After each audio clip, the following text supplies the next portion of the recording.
Come here a second. I got measure. I actually just wanted to know how wide her chest was. I like how she's being a lady with her tail. Don't worry, sweetie. This isn't going on the kids' YouTube. I don't know, about 5 inches. Can we get away with that same measurement in the rear? All right, sweetie. Measurement time's over. She knew it too. Yep. It's all done. I'm sorry. But it was like 10 inches between. Thinking if I do a satin stitch across chia, I would do the same offset there. Then my slot would be next to the satin stitch. And I think my slot then gets me my 5.5 inches. Yeah, that ain't too bad. All right, we'll try that. He saw that on the ground.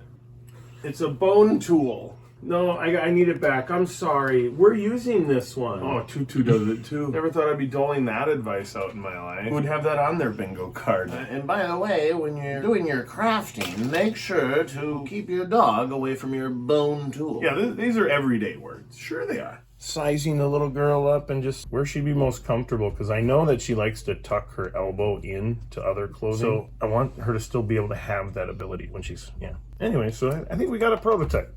I figured I'd try and lay out the holes because the shapes are kind of peculiar, and I would cut them out, and I'm going to satin stitch around them and then just cut them out. But no, I was just mentioning to your brother that this flexible cutting board workbench game has got to go. we need a proper workbench. Yeah, we got to get going on that one. I figured it was worth noting. I kind of like to do the holes as a paper shape. I'm just dealing with white pastel right now to be able to mark on it. So you can just kind of go over the paper, and it does a nice little pattern. Lights. Camera. I was actually quite surprised. This is an old Kenmore. You know how I know that? Because of the way it is. We kind of got this thing all oiled and, you know, dusted out, and she's going good. I think the sewing head, we'll have to pull that up on the screen. Editing, people. The sewing head was like 1970, 80 something, I don't know. So it's like, oh, that was after the 20-year sewing head warranty. No, it's probably not that old, but I would say maybe 1960s, maybe 50s. What was I even showing? Sewing machine is old. So I think we got that. Next, the gentleman that I have admiration for nearby have asked. When I was like just seeing how wide, okay, is it just purely decorative? And I'm like, well, no. I was showing how when you go to cut it, if you don't have a serger and you can't do an overcast, it's like, well, what does this stitch do though? Because all these that were in as a whole, the fibers just pull out. Well, basically what you're saying is if you got all your weave and warp and weft and all that, and you have just one guy going through, yeah, you're able to pull it out. You're throwing one guy over here and then the next guy's over here. So now you're kind of hanging these guys out together, and none of that wants to come away. Versus just having the one thread, you know, obviously sewing it would be a little bit better, but yeah, they just pull out. Just gets to one edge versus the other and kind of cinches them together. So the mechanics behind the sewing is even really quite something that children can learn. Or any gentleman that you admire. I just wanted to get it done. Because the older like the wooden ones would be down by the, you know, these posts, and so now they're dinking around a lot on me, and I don't have a tension one. So it was all wrapping itself around it. So I just needed a better way for it to unwind right now. Purely temporary, because if I move that too much, it'll probably be done. I did decide, because not well on my placement, I threw some interfacing in behind it because it was starting to pucker, and I wasn't getting as wide of a satin stitch, so. Yeah, I'll switch to the interfacing next time because it gives it a little bit more hold, a little bit more gumption. These are just, you know, because that zigzag stitch, and let me know in the comments, it's been a minute since I've been doing this, but isn't like a zigzag stitch back and forth and then a satin stitch is just close together, you know what I mean, like for applique and stuff. But yeah, this guy's got a little more flex, and that's in our rear end, so I'm kind of cool with that. So now you can just go test it and see if it fits. Come here. Remember the thing we had you stand on? Oh yeah, you got a big stretch in there. Yes, man. Go like this. Ready? We'll try like this. And we'll try like this. And you put the foot in this one, and this the foot in this one. Oh, I think we're onto something. Are you comfy or no? Hello.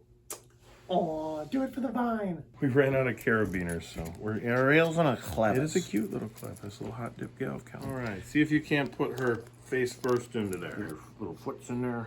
Once we have more carabiners, then she'd just be able to click onto me. Just gonna put her head through. There you go, sweet. That's what we were messing. Yeah, you wanna try and get her. Oh, look at that, her rolls Gennardly. Rolls down one L, Gennardly get up the next. I learned that from Bozo Show when I was a kid. Carabiner would definitely be more better. How does she look? Does she look happy? She doesn't look unhappy. Tutu, come try your thing. Maybe she'll just come sit up in my lap and I could just try it out naturally. Hey, Tutu, come here. I don't know which one's the front now. Oh, come on, Anna.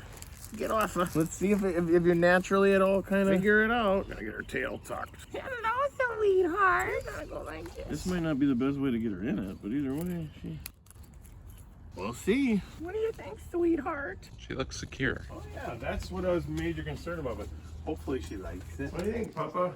Oh, God. Yeah, she seems to be all right with it. It's not tight on her anywhere. I wonder if she'd put that one out if she'd like that. The shape could definitely change.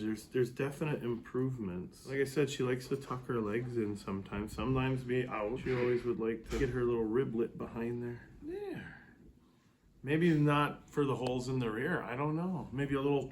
It's a work in progress. This is essentially it, because the idea is you can come over and just kind of boop-de-boop, and then go, come on there, girl. You go sit. Are you stuck now? No, you're not. Little shaky shake. You like it? You want to go in it again? Let's go for a walk. It's not as big enough. It's not big enough. One size fits just the one. We could make another one. Yeah. One size fits two. Right? Tutu, come here. Come here, Joey. Come here. Hurry.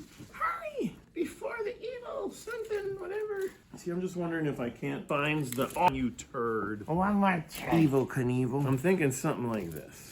But then she could go out it if she wants. But she no need. She's not shaking. She's not... Oh, she found that one, hey? I'm gonna go see what she looks like. She's not shaking anymore, which is really a nice sign. I think she likes that. I'm happy. You know, whether it's a YouTube video or not, this is all I wanted. This is all I wanted. Just to have my little magooch. We're ready for the unloading. There, so like unhook that one. Unhook that one. And now you want to rub on your belly? I'll reinforce under her belly because this is just giving her kind of a grundy. I added a nylon strap, but it could use some improvements. Make sure to like, share, comment, subscribe, and, well, hit that notification.